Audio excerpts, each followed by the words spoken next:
lá para mais um vídeo, a lição de número 3, onde nós estamos fazendo uma abordagem nesse trimestre sobre os livros do profeta Samuel. A chamada profética de Samuel é o tema da lição de hoje. O texto áureo desta lição, 1 Samuel capítulo 3 e o versículo de número 10. Então veio o Senhor e ali esteve e chamou como uma das outras vezes: Samuel, Samuel. E disse Samuel: fala, porque o teu servo ouve. Ao longo das Escrituras, nós temos a chamada de Deus sobre a vida de muitos homens para o ministério profético. Nós estaremos estudando hoje nesta lição e vamos observar a necessidade que tem de Deus levantar outros homens e continuar levantando tantos outros para o ministério profético na igreja. Então, nessa lição, nós vamos estudar a respeito do ministério profético no Antigo Testamento, que não se caracterizava pela adivinhação nem por uma mera previsão de futuro, mas tinha como principal objetivo levar a todos a ter um firme compromisso com Deus. Esse era o propósito do ministério profético: conduzir as pessoas, levar as pessoas a um compromisso sério com Deus, afirmar uma vida de aliança com o Senhor, desafiando então as pessoas a servirem a Deus com sinceridade. Era esse o objetivo. A gente lembra do profeta Elias, diante daquele desafio com os profetas de Baal. Ele diz: olha, vocês devem decidir hoje a quem vocês servem, a Deus ou a Baal. Então vocês definem. O Deus que vocês definirem, serve esse Deus então com sinceridade.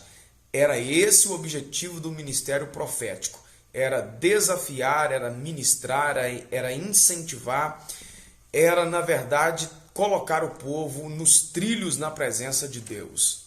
A primeira menção do profeta no livro do profeta Samuel está no capítulo 2, entre os versículos 27 e 36, quando o texto diz que Deus levantou um homem, um servo dele, para ir lá falar com o sacerdote Eli. Não diz quem era esse servo.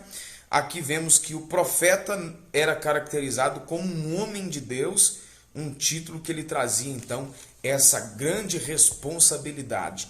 Quando a gente vai aí para a definição no próximo subtópico da lição, a gente vê os significados aí, entre os quais pode ser chamado por Deus, ou orador, ou ainda porta-voz divino, profeta, né? Esse aspecto então faz com que o profeta seria um mensageiro de Deus, cuja missão era levar o povo a obedecer a sua vontade. Então tem algumas variantes aí da palavra profeta, orador, homem de Deus, não é? Vez ou outra a gente vê os textos bíblicos fazendo referência a algum profeta com essas palavras: um homem de Deus, um servo do Senhor, e enfim, era assim que as pessoas viam os profetas. Um outro episódio envolvendo o profeta Eliseu, a gente vê que a mulher disse ao seu marido: façamos aqui em casa um quarto, vamos colocar nesse quarto uma cama, uma mesa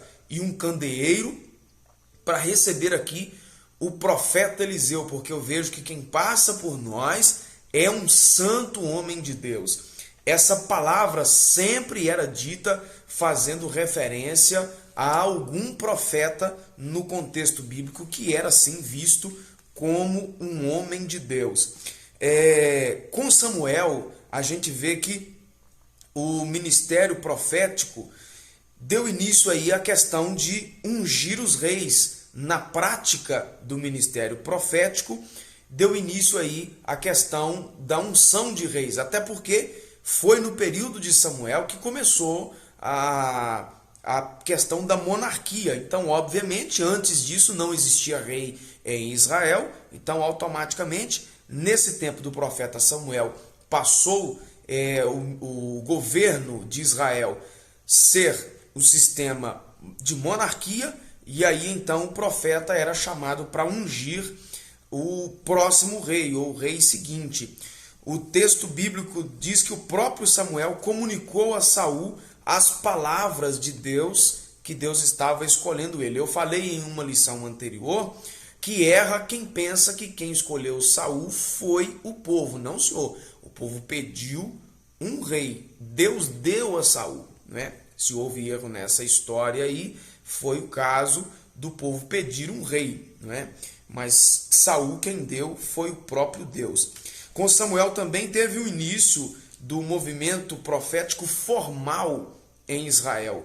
Com Elias isso desenvolveu já de uma maneira muito maior, não é? Na verdade, Elias foi um divisor de águas para a questão do ministério profético na nação de Israel. A gente vê que com Samuel também surgiram o que é chamado de profetas da corte, aqueles que atuavam junto aos reis. Aí você vê no relato bíblico de alguns textos, não é? Por exemplo, das crônicas, não é? Dos reis, e você vê o livro dos reis propriamente dito, a diferença de alguns relatos é exatamente por causa disso. Como, por exemplo, aquele episódio de Davi, quando ele manda fazer o censo contando o povo, no livro das crônicas diz que Deus direcionou a Davi para que ele fizesse então uma contagem do povo. Quando você vê em Reis, o texto diz que foi o diabo quem fez isso, né? Qual que é a diferença então? Qual texto aqui que está errado? Na verdade, nenhum texto está errado. A questão do livro das crônicas era porque lá era um assistente do rei quem fazia isso, não é? E aí ele vai escrever na perspectiva dele. E ele não vai dizer lá escrevendo para o seu chefe, no caso o rei, dizendo que foi o diabo que encheu o coração dele lá para contar o povo. Agora, quando vai para o livro dos reis, que aí é o relato profético de quem não tinha nenhum compromisso com o rei, aí o profeta vai dizer assim abertamente que na verdade foi uma direção do diabo mesmo para fazer com que Davi cometesse aí esse ato. Seguindo adiante, os filhos do sacerdote Eli praticavam pecados abomináveis, enquanto que o jovem Samuel permanecia íntegro diante de Deus e também do povo. A gente tem um episódio, né, muito marcante na história de Israel, que foi quando Israel perdeu a arca da aliança, que era usada como um talismã contra os filisteus, e aí os dois filhos de Eli, que estavam entre os mortos, isso significou o fim da sucessão de Eli, e agora com a rejeição do sacerdócio araônico, agora, embora o texto não detalhe isso assim com muita clareza, mas a única opção em vista então foi Samuel. É interessante como que Deus trabalha para encaixar as peças nos seus devidos lugares, né?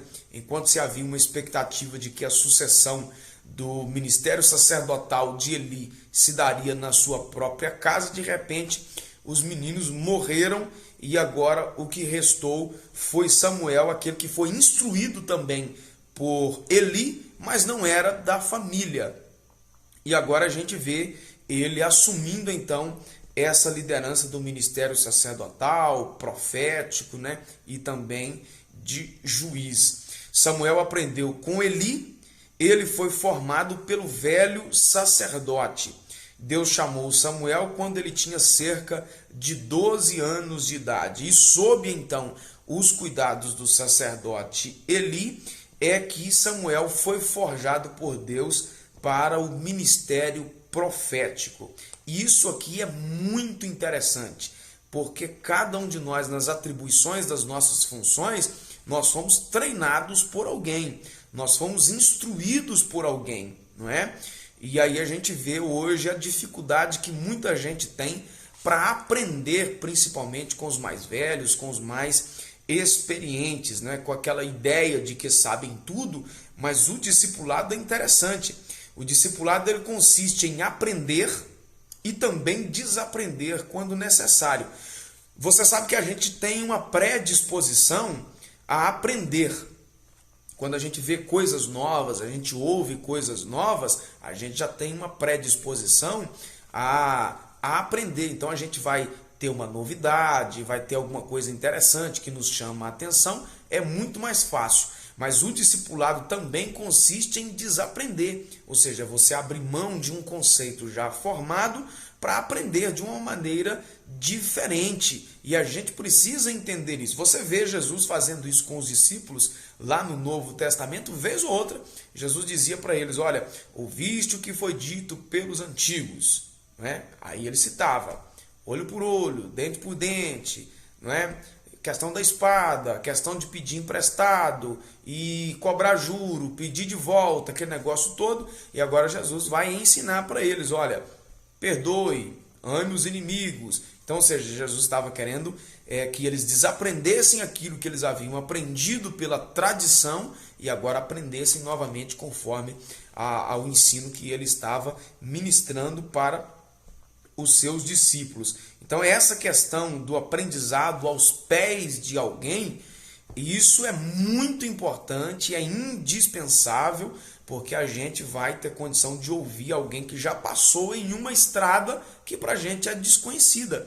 Então é importante você valorizar as pessoas mais experientes, sempre ouvi-las, porque com certeza elas terão uma instrução melhor para te passar e é melhor você aprender com alguém do que aprender com os seus próprios erros, e isso vai te custar com certeza um preço. Além dessa disposição para aprender, também precisamos ter a disposição para ouvir a voz de Deus. Isso aqui é indispensável. Aquele que quer se envolver nas questões do reino de Deus, ele precisa ouvir a voz de Deus. Se for alguém surdo na questão dos dons espirituais, na questão do falar de Deus, na questão do que diz as Escrituras, ele está desclassificado para um ministério, para uma chamada específica de Deus. É preciso ter os ouvidos afinados, ou afiados, ou limpos, ou do jeito que você preferir, para ouvir a voz de Deus, para dar atenção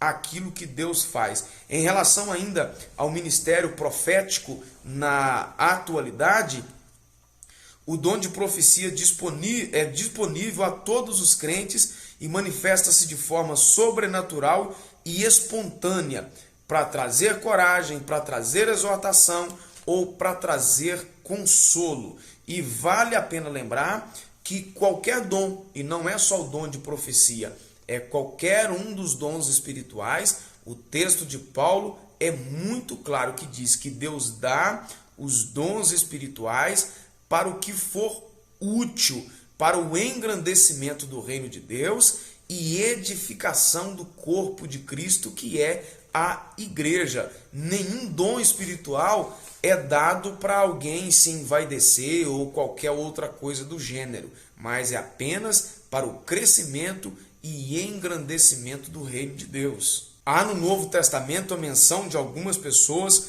que foram chamadas por Deus a fim de entregar essas revelações específicas à igreja. Nós temos, por exemplo, o relato de Atos dos Apóstolos, capítulo 13 e também o capítulo 15, onde profetas eram impulsionados extraordinariamente pelo Espírito Santo para o exercício do ministério profético. A igreja nunca ficou sem a manifestação dos dons espirituais. É lógico que eu estou falando aqui numa visão de linha de interpretação pentecostal. Há outras linhas que não admitem a manifestação dos dons espirituais na atualidade. Nós até respeitamos isso de certa forma, mas não concordamos.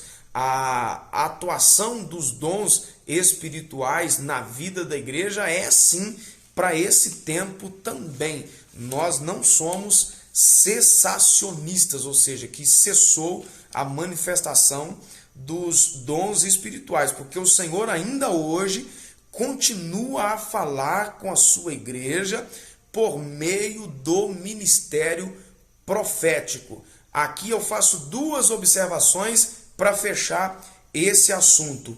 Primeiro, a palavra profética ministrada por alguém na igreja não pode ter a mesma validade da mensagem bíblica, do texto que está na palavra de Deus. Esta é a maior das profecias. Para uma ocasião específica, para um assunto específico que Deus quer tratar de uma maneira específica, ele pode sim, e ele faz isso, levanta alguém com essa mensagem, a fim de exortar, de consolar, de edificar. Mas essa mensagem não pode entrar em contradição com a palavra de Deus. Esse é um ponto.